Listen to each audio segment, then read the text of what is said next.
Ba-dum-bum-bum, bum-bum-bum, bum-bum-bum-bum-bum. Hey, everybody. Come on in here. It's time for a coffee with Scott Adams. I'm Scott Adams, and you are probably ready with your coffee, unless you're running on the beach or you might be on a treadmill. You might be running for the coffee maker right now saying, I better grab this quick, quick, quick, pour my coffee. It's almost time for the simultaneous sip, because it is. And please join me now with your cup, your mug, your stein, your chalice, your thermos. Fill it with your favorite liquid I like coffee and join me for the simultaneous sip.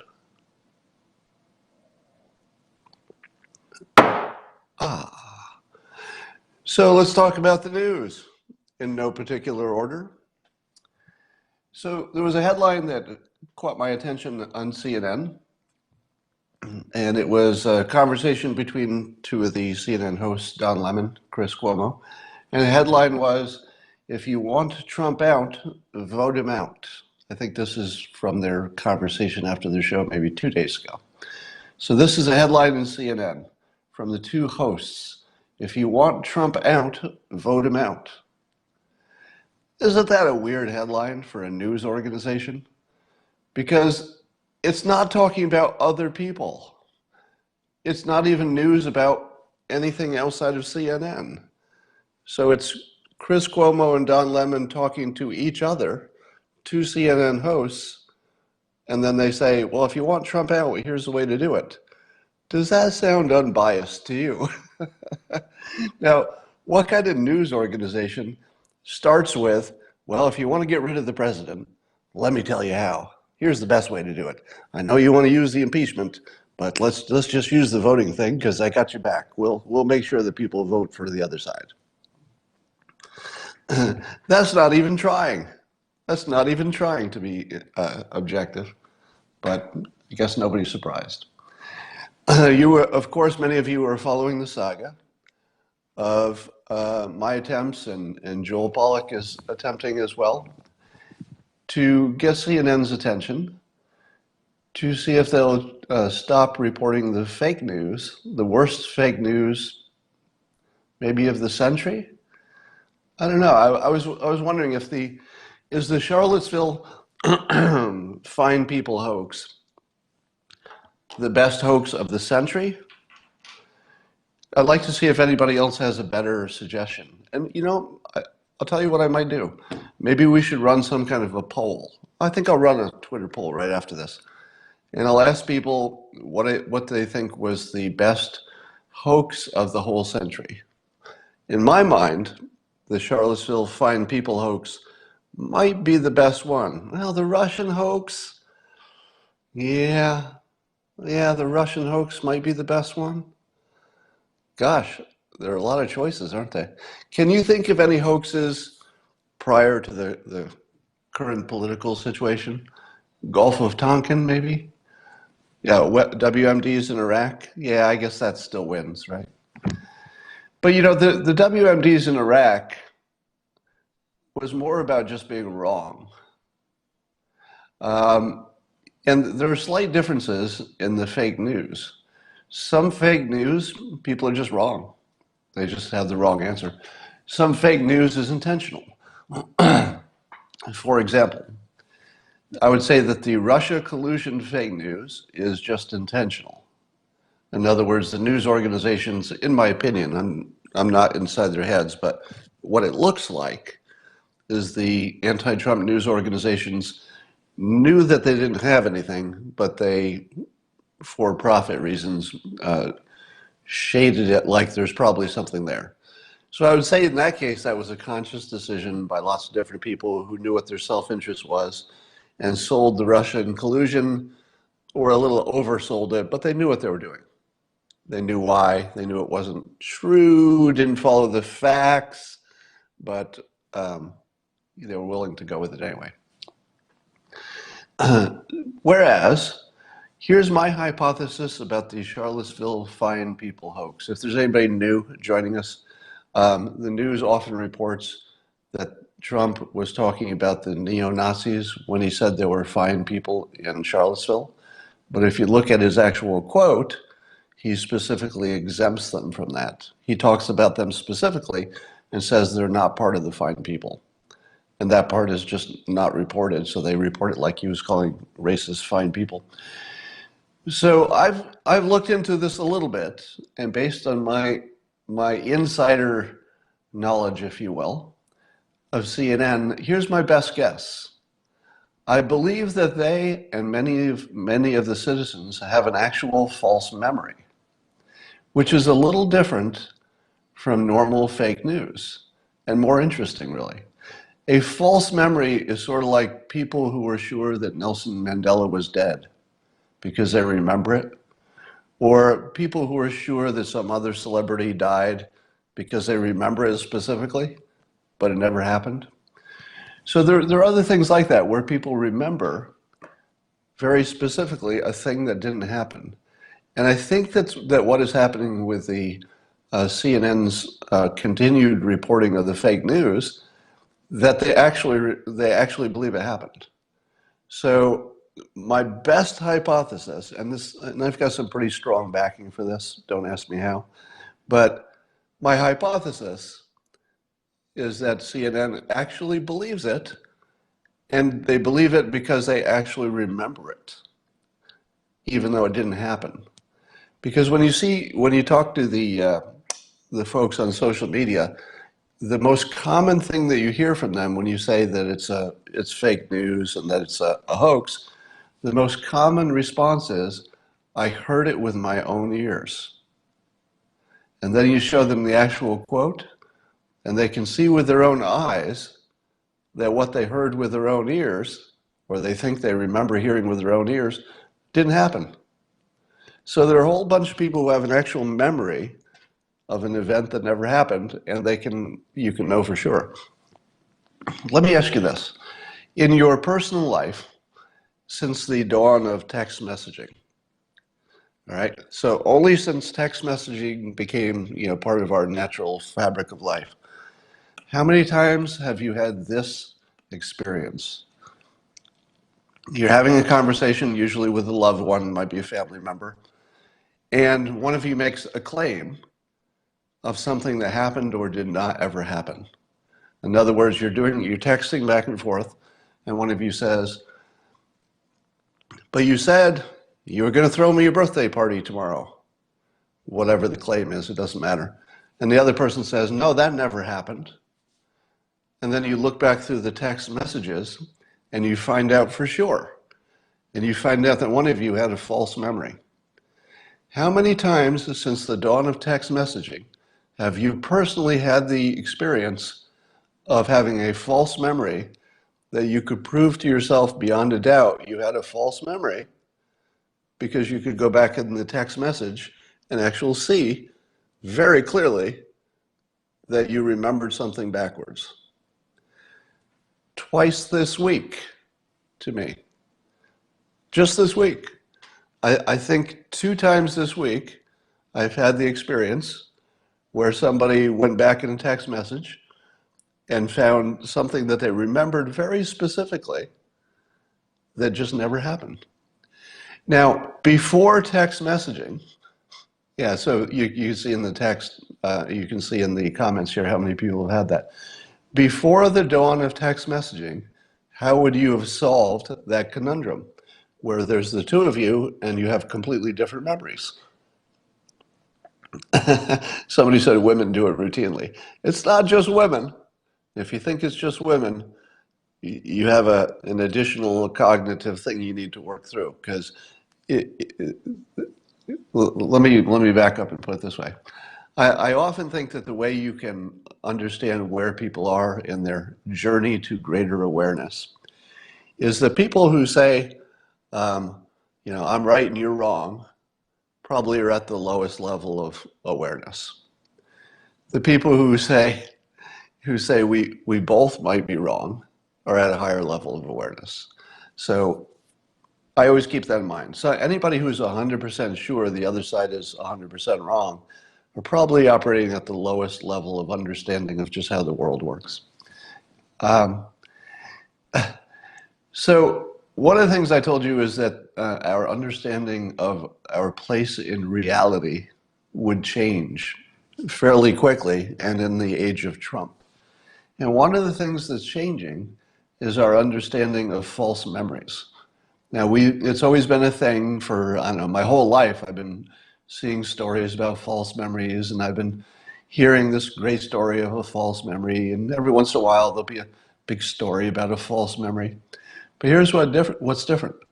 Since the dawn of text messaging, you can find out how often it happens.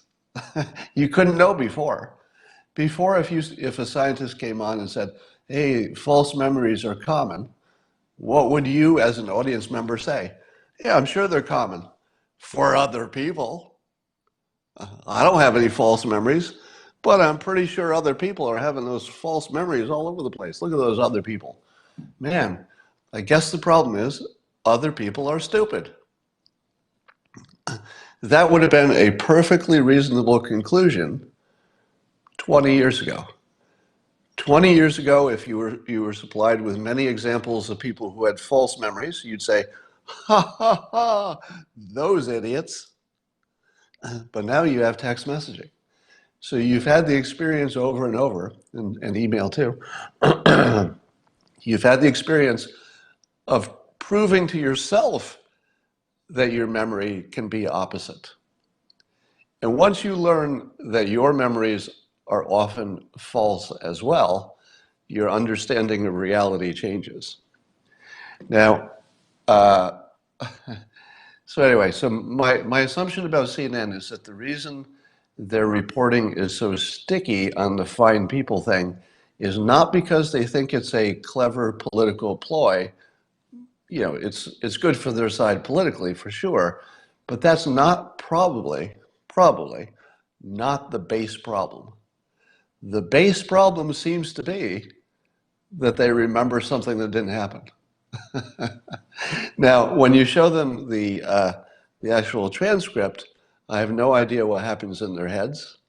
Because imagine you're a CNN host and somebody says you've been reporting fake news for 2 years. And they, of course, say, of course I'm not. I remember it happening. I'm reporting what happened. That's as clean as it can get. And then you show them the transcript, and they can look, and they can see that it didn't happen. It's right there in the transcript. It could not be more clear. What would their brain do when presented with that? Well, I'll tell you what they won't do. Oh, I guess I've been wrong for 2 years. Let me correct that. There isn't the slightest chance that can happen because we're too cognitively invested. There is what I would call a cognitive expense to admitting you're wrong in public about something that's so important and you've said so many times. The cognitive expense to say you were wrong after all of that is overwhelming. So you should not expect CNN to change because brains are just not that flexible. This is a real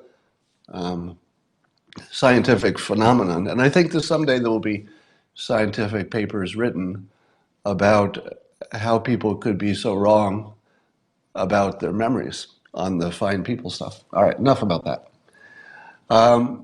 So Trump vetoed the attempt to stop his executive action on wall funding.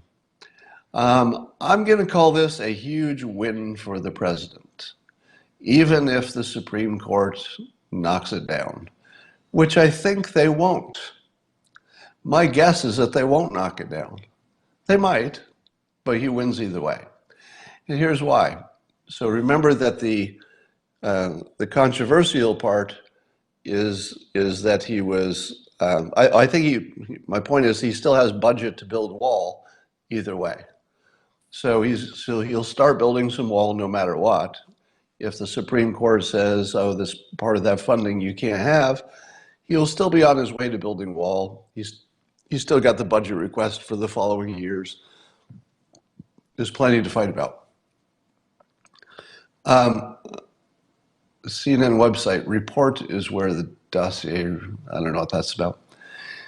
So my point is that Trump has proven to his base that he will go all the way to the mat for the wall. I think that's all he has to do. I think that his base will be happy that whoever, if there's somebody else who might replace him as president, who's a Democrat, there's almost no chance that the Democrat will do more than Trump has done and will do for the border. And those will be the only choices for president. You'll have President Trump who tried hard, even if he didn't get you what you wanted. You can see the effort, you can see the risk, the political capital, the effort, the creativity. I mean, he tried everything. It's all there. No Democrat's going to do that. In fact, at least one of them wants to take down some wall, Beto. So, do you know that Beto means veto in Spanish? Did you know that? Beto is Spanish for veto? No, that's not true. But you could convince a lot of people it was. So there's no truth to that. But the people who don't speak Spanish are going to say, yeah, they probably use a B instead of a V. I'll bet that is what that means. Yeah, Beto is veto. Now, what's clever about that from a persuasion point of view is that no one likes a veto. So even if the only thing that happened was you started repeating those words in your head, Beto, veto? No, Beto doesn't mean veto. Your brain will lose the doesn't, because your brain sees, the concepts and the people and the things. It doesn't retain as well the connecting words like don't and isn't. It just forgets those. I'm exaggerating a little bit. But if you force people to say in their heads Beto and veto, and it makes you wonder how to pronounce Beto, you'll forget, is it Beto? Oh, it's Beto. Is it veto? Beto. And then you'd be mispronouncing his name, apparently. I've been mispronouncing his name for the whole time, I guess. Let's talk about the president's reaction to New Zealand and the horrific shooting in the Muslim mosque. 49 people, I think, is the death count. Horrible, probably one of the most horrible things that's ever happened anywhere. If you don't count the 50 beheaded heads that they found in ISIS territory recently. But just one of the most horrific things. And then the president had a new chance to say the right thing. So it was a brand new opportunity for President Trump to say the right thing on race and on Muslims, and to maybe reset our belief about the president. So you would never ask for this opportunity, but it happened. And it was just a new time to totally reset and say, this is President Trump, this is what he thinks about this, and he's right with the world. And the world had a very specific idea what they wanted from their president. We all had an idea, what is it you're going to say that would be in the category of the right thing to say? It's a big category. So there's like the right things to say, big category, and then there's the wrong things to say, another big category. So how hard is it to land in the right area? In other words, if you have a big area that would be the right things to say, and a big area that would be all the wrong things to say, is it really hard to land in the middle of, somewhere in the middle of the right things to say? I don't think that's hard. The president, however, did not land in the category of the right things to say. He squandered another opportunity to make things better, and in fact made things worse. Let me tell you how. So one of the reporters asked the president if he was worried about a rise in white supremacy movements around the world. Okay? Now remember, so you're the president and somebody says, are you worried about the rise of white supremacy around the world? And keep in mind, that an avowed white supremacist had just killed 49 Muslims in a horrific attack. And you're the president, and somebody says, are you concerned about the rise of white nationalist violence? There's a big field of right things to say. Yes, for example. Yes, I'm concerned. Yes, we have to look at this. Yes, we should be looking at this problem. Yes, it could be a problem. Big category of right ways to answer that question. And what did the president say? Nothing in that category. That big category of right things to say, nothing in there. He said no. He said it's a small problem. He said specifically, he said he was blaming a small group of people, quote, with very serious problems. In other words, he minimized it. Man, that was wrong. That was so wrong that maybe his biggest mistake since I've been following him. Remember I said that when Sarah Sanders had a chance recently in a press conference to correct the record on the Fine People hoax, and she missed it. And I said, that's just about one of the worst missed opportunities or mistakes you've ever seen. Within a week, the president gets this underhanded soft pitch, just like, hey, are you concerned about white supremacy after a white supremacist just killed 49 Muslims? Here's a softball. Here, we'll do it a little slower. Here, we'll do it really slow. All right, get ready to hit it. It's going to be really slow. Here you go. And the president did this. He let it go. It was the softest pitch anybody ever sent his way. All he had to do was say, damn right I'm concerned. Hell yes, I'm concerned. Now, why didn't he? Wait a minute. There's a twist to my story. Before you get mad at me, there's a twist. So you say to yourself, okay, now how do I interpret the fact that he had such a soft pitch and he didn't even swing at it?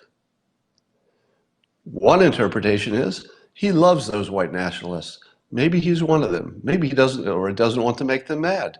Maybe he's secretly a big old racist and he just can't bring himself to say something bad about a guy who killed, or a category in which one person killed 49 people, 49 Muslims.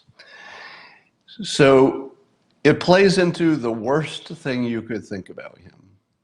But why did he do it? Is it because he's dumb? Is it because he didn't see it coming, like it was a clever trap? Is it because he's a big old racist and he doesn't care if you know? Is it any of those? It's something else. Here's what it is. And I'll bet none of you saw this. All right, tell me in the comments if any of you saw this. The reason he minimized the rise of white supremacy is, let's see if you can get the answer. What is the reason that President Trump minimized the rise of white nationalist violence? Somebody's saying never apologize. That's not it. Not worried, not it. They want to blame Trump for it. Thank you. Somebody got it right. Watch how many of you did not realize why he got trapped. Here's the trap. The assumption is that white nationalist violence is because of President Trump. So the unstated setup to the question is, you, President Trump, are the cause of white nationalist violence. That's the understood part. Now, do you think it's going up? Because if the president said white nationalist violence is going up, they would then say, the news is the president takes responsibility without taking responsibility for the rise in white nationalist violence against Muslims. They would have reported that the president admitted that he's the reason that Muslims got murdered in New Zealand. That's what they would have reported. Was it dumb for him to play down the rise in white nationalism? Probably he blew the call. So probably he blew it. But there was a way, there was a way to handle it without blaming himself. He could have said, it's very troubling, and we cannot tolerate violence against Muslims. Something has to be done about it. But let's not blame the United States, or let's not blame me for it. So he was trapped by the question, because either way he answered the question, he was going to be wrong, and he was going to be wrong in a big way. So if you heard that and you said to yourself, there is no other reason that he would minimize the white nationalist violence, there's no other reason except that he must be a racist, you're missing the most obvious reason. The most obvious reason he minimized it is because they're fucking blaming him for it. They're blaming him for it. Of course he's going to say it's not that bad. What the hell would you say in that situation? If you got blamed for mass murders, you'd say, well, I don't know that they're going up necessarily. Maybe, not that bad. So the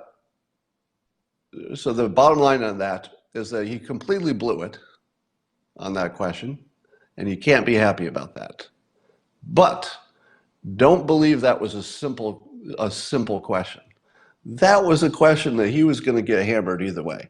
There was no right answer for him politically, but he still blew it. All right.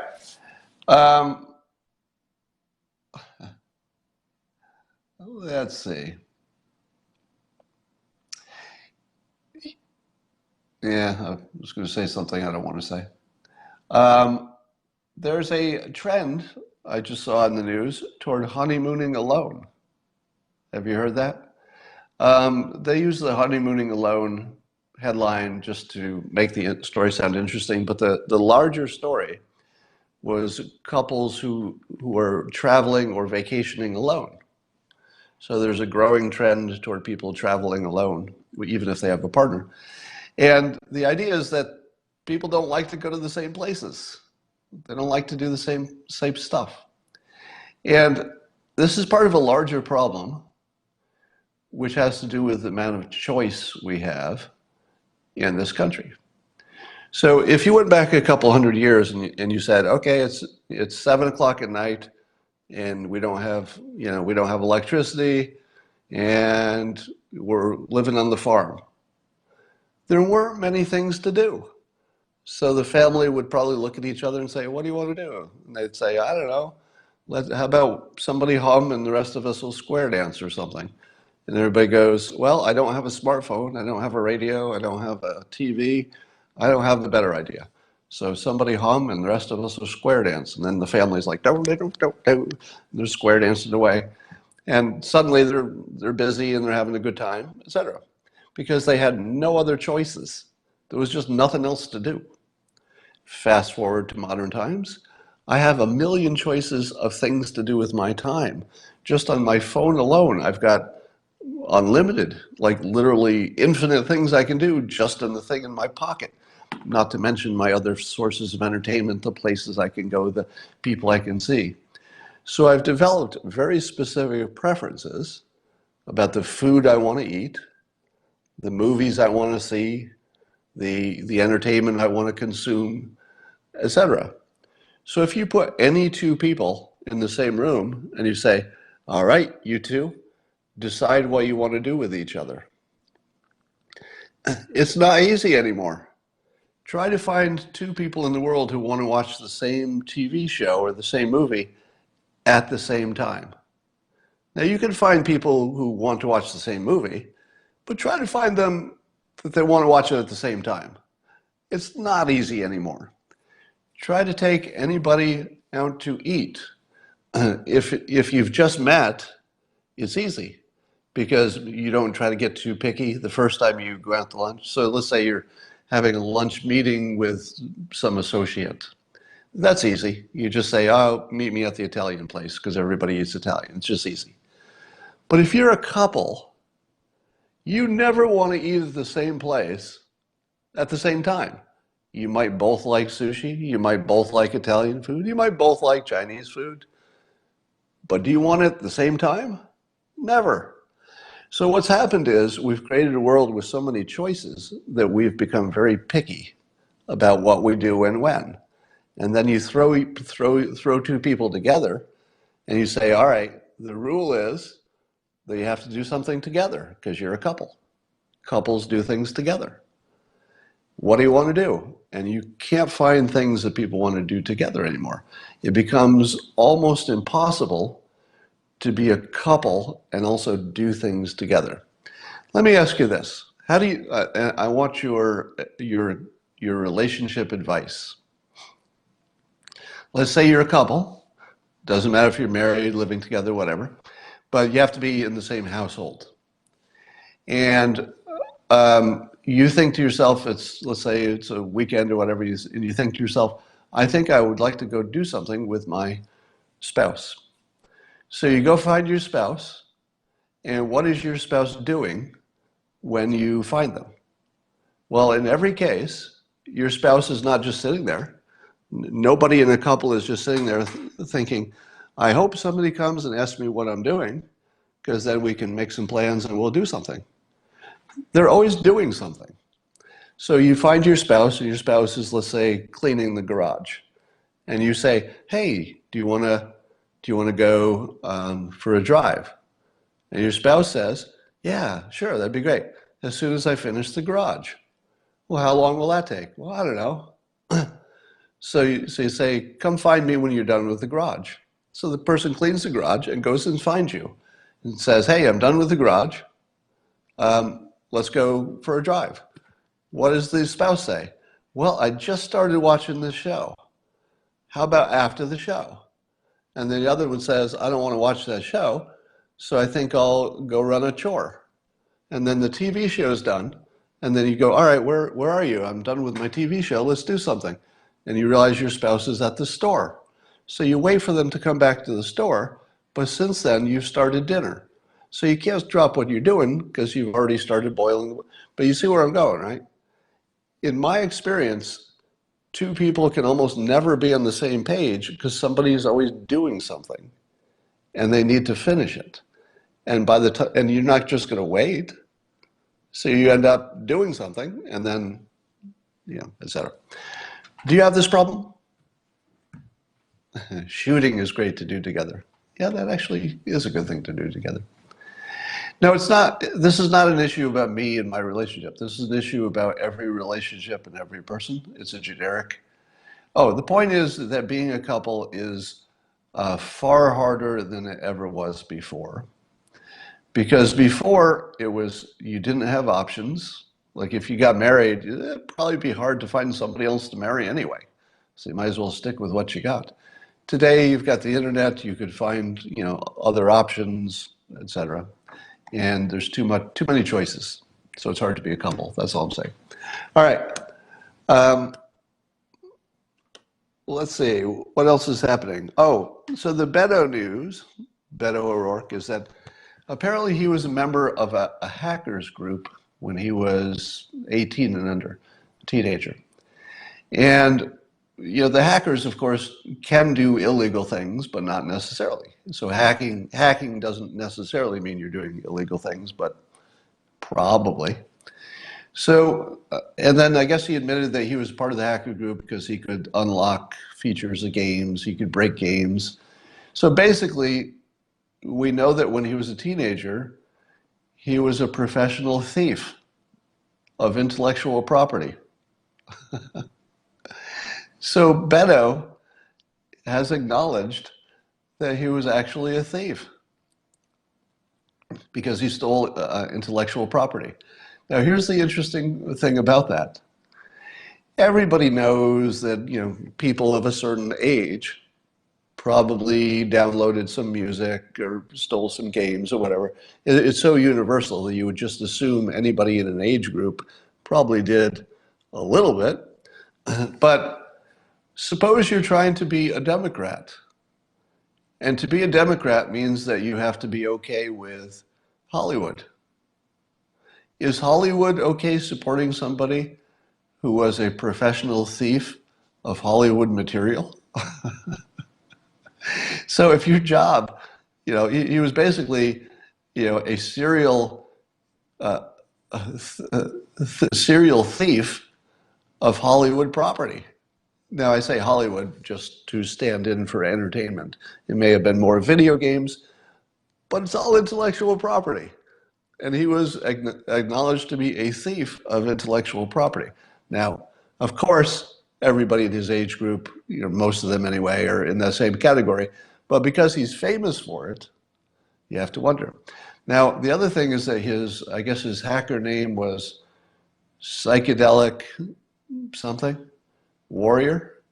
It doesn't matter what the second word is, but it was psychedelic something.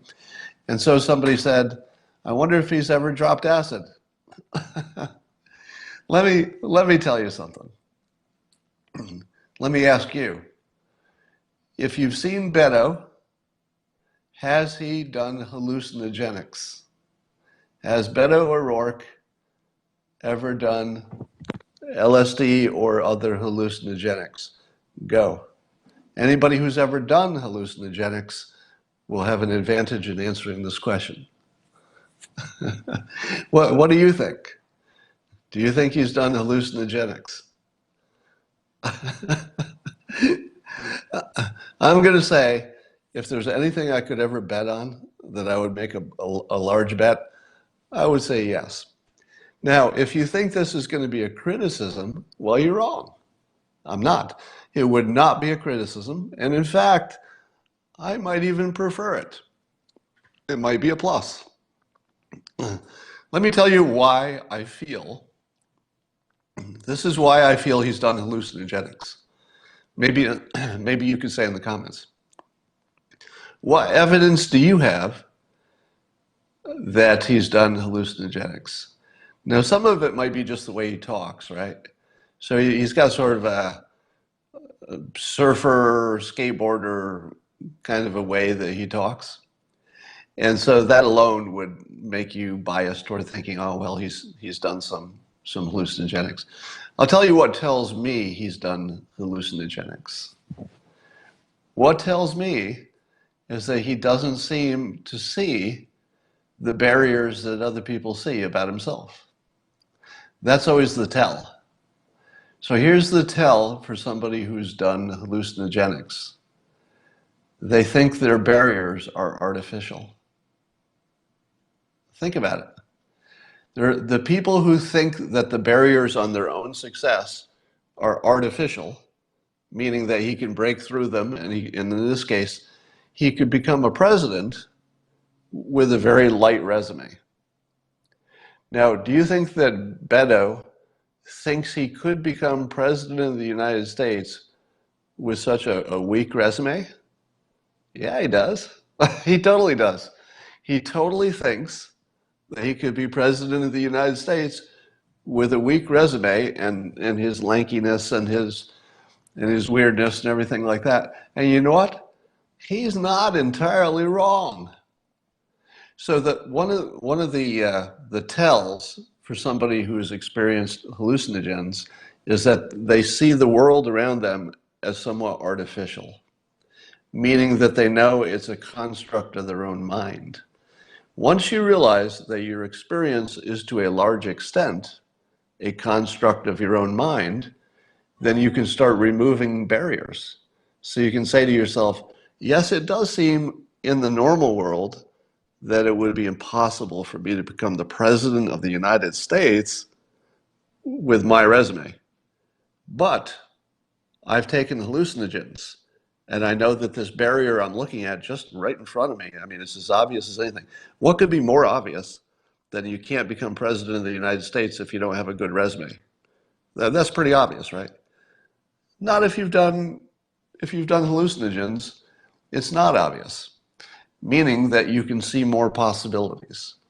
So my take on Beto is that he has done some hallucinogens because he acts like a person who doesn't see barriers. That's my take. Now, could be wrong.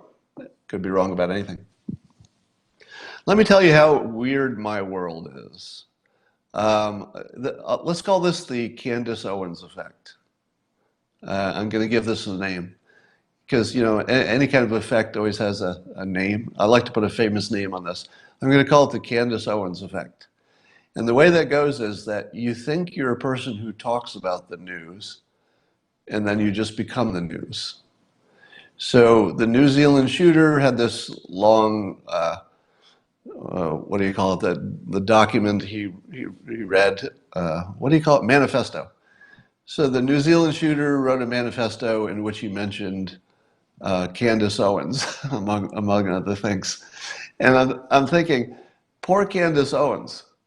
She's just minding her own business, you know, trying to do well for the country, managing her career, got a lot going on. You know, she's got speaking opportunities. She's got her new show, which is great, by the way. Her new show on PragerU is terrific, the one I saw anyway. She's just minding her own business. And then she sees in the news that there's a mass shooting in New Zealand, and it's the biggest news in the world. And she's just watching the news like anybody watches the news. And she's like, oh, this is horrific. Probably having the same thoughts everybody else, like, oh my God, this is just the worst thing. And then as she's watching the news starts talking about her. Imagine what that felt like. She's watching the news about something that seems like it could not have anything to do with her. And suddenly she's in the middle of the story, just minding her own business on the other side of the world. And suddenly she's in the middle of this New Zealand mass murder story. Anyway, so I'm going to call that the Candace Owens effect, where you think you're an observer of the news, but suddenly you are the news.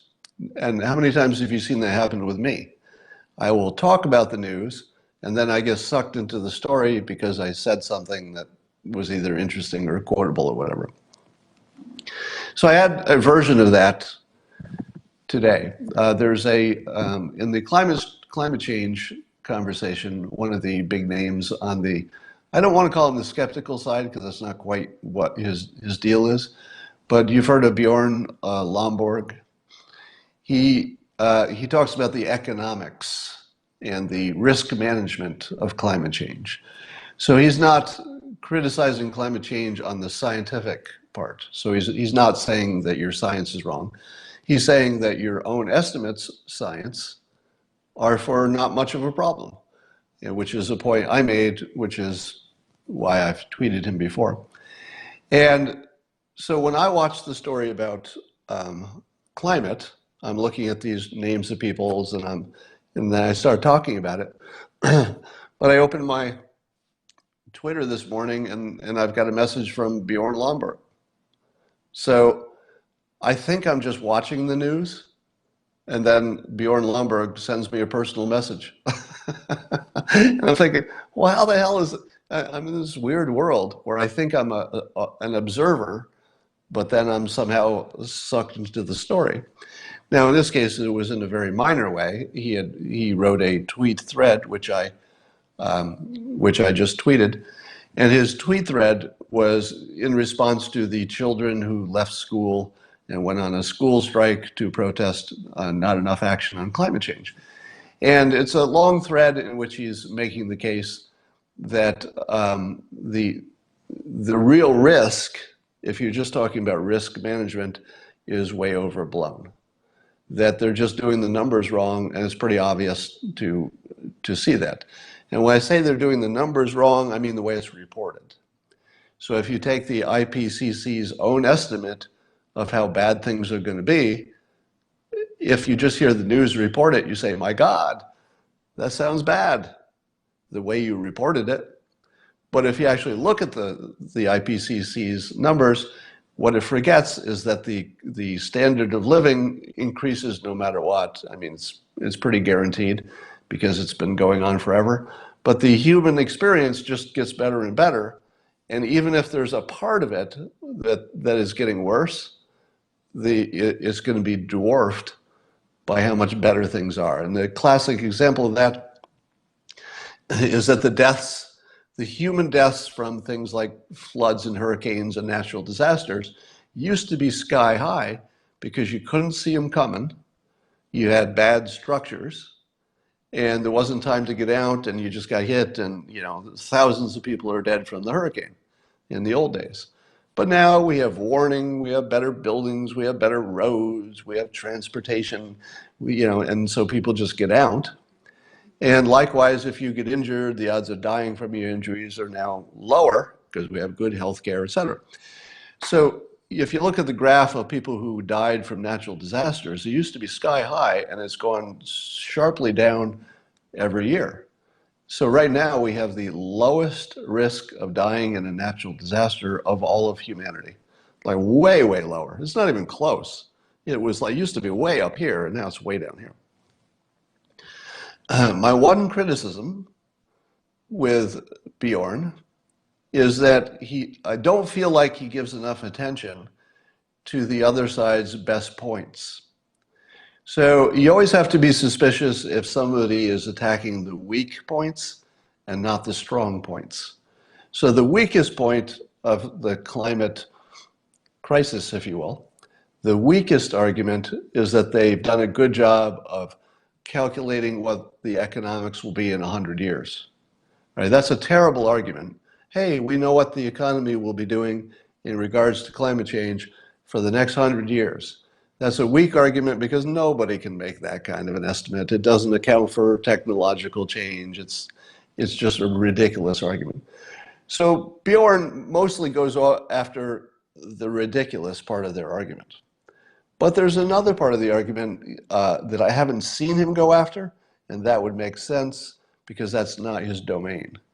And that is that the climate will get so bad that economics aside, you can't live on the planet. So that's the real problem. So it's gone from this will be very expensive. That used to be what I worried about. So my God, the economics of climate change are terrible. And then you realize that we'll probably have the wherewithal to get people out of danger before they die, even if things do go bad, because we got roads and early warnings and money and all those things. But it seems that the climate change argument is starting to maybe focus a little bit on the issue of, say, the coral dying and things that allegedly, and I know there's disagreement on this, but things that allegedly would be impossible to come back from. In other words, that the environment could no longer be self-sustaining, so it wouldn't matter how much money you had, because you couldn't spend it, you'd be dead, because the climate would be unsupportable. You couldn't grow food, etc.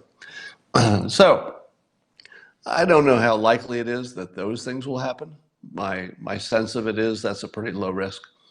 But I wanted to read you a quote from an article that I think I tweeted this morning, but this is the first chapter from an article, and it's in Quillette, and it's about climate change. Listen to this first paragraph. The fact that belief in climate change in the US tends to correlate with political affiliation, and that's true, right? People tend to line up Republican and Democrat on their belief about climate change. So the fact that in climate change in the US tends to correlate with political affiliation should tell you that we are not objectively interpreting the science. That does tell you that, right? Now, what's the low level of awareness way to interpret the fact that people think they're looking at science, but it's obvious that they're just lining up by political parties? What's the low level way to interpret that? Well, the low level way to interpret that is that one side are idiots, right? So that's the way most of us believe, right? Both sides, the Democrats and Republicans, to the extent that they have different views on climate change, mostly they think the other side are idiots. That's the lowest level of understanding about your reality. Here's the higher level. We're not making decisions based on facts and reason. The fact that both sides are lined up by political preference is a very strong indication, or confirmation of everything that at least psychologists know about human beings. It is a complete illusion that people are making decisions based on the facts as they know them. So, for example, one side will say, well, 97% of scientists agree, so I'm taking that side. So it sounds like they listened to some facts and said, well, that's a pretty good fact. I'm gonna go with that. But nothing like that has happened, because that same fact doesn't work in the other political party. If facts made any difference, the same fact would have the same impact for both political parties. So the only thing we can know for sure is that both sides are ignoring the facts. All right? So the lowest level of understanding of your reality is, man, those people in the other political party are idiots because they can't see the truth in these facts. But both sides are thinking that about each other. If that's where you are, saying that the other side are idiots because they can't see the truth of climate science, whichever side you're on, you think you have your truth, you're at the lowest level of awareness about your own reality. The higher level is that neither side are using the facts or the reason. Now, that doesn't mean that some scientists are not using facts and reason, because they're trained to do that. They have checks and balances in terms of peer review and trying to duplicate experiments, etc. So even though half the time they can be wrong in science, the stuff that's right tends to be sticky and stays around for a while. The only rational opinion you should have about climate science is that you can't trust anybody. You can't trust the science. You can't trust your interpretation of the science, which is more important, is more to the point. There is uncertainty. So the question is, what do you do when you can't know? So that's where it gets interesting. If you're talking to somebody and they say, you can't know. So is there any path that you would take under the condition that you just can't know? If it's a problem, small problem, big problem, end of the world, tiny problem, you just can't know. So what do you do under that situation? Well, as luck would have it, we do have paths that would be independent of who's right. And of course, Generation 4 nuclear would be that path because they're safe from meltdowns, and they're economical, and it wouldn't be hard to start building them. Apparently, the United States is building, or US companies are building, 4 nuclear reactors in China. So we know how to make nuclear reactors. Like that's something we know how to do. So there is a path to remediating the risk of climate. You've got the CO2 capture technology that the government has now funded some studies, funded some research into carbon capture. So that takes the carbon directly out of the air if we ever need to. And then the government is also funding a nuclear fuel, flexible fuel test facility so they can quickly test the best nuclear fuels to build these new types of reactors that don't have a risk of melting down. So those are two things that the government is doing right now that are directly on point, because you don't have to decide, you do not have to decide who has the right answer about climate. You can actually ignore that question because the answer is the same both ways. You want your flexible nuclear fuel, you want to get as good as you can at that technology, no matter what. No matter what, you still want that technology because it's so economically important. It's going to have an impact on pollution in general, on energy, whether we can have electric cars, just everything. So that would be the highest level of awareness, I would say, is to argue it on the level of you just don't know, but there might be a big problem, and the path is the same no matter what. The path is the same no matter what. If somebody isn't saying something like that, they're not really using any kind of logic or reason to get to their decision. All right. I think that's all for now. Does anybody have any questions? I've got some exciting announcements coming out about my startup. WinHub and interface, and I think you're going to like it. So we've got something exciting coming on that, and I just have to confirm a few things before I can announce it, and then we'll have some fun. You can capture CO2, but you have to put in more energy in than you get out. Not if you use nuclear. So if you had a nuclear option for taking the carbon out of the air, you probably would be economical. But I don't need to answer that question. You know, it's important that people are working on trying to solve those economics. All right. I think that's all for now, and I will talk to you later.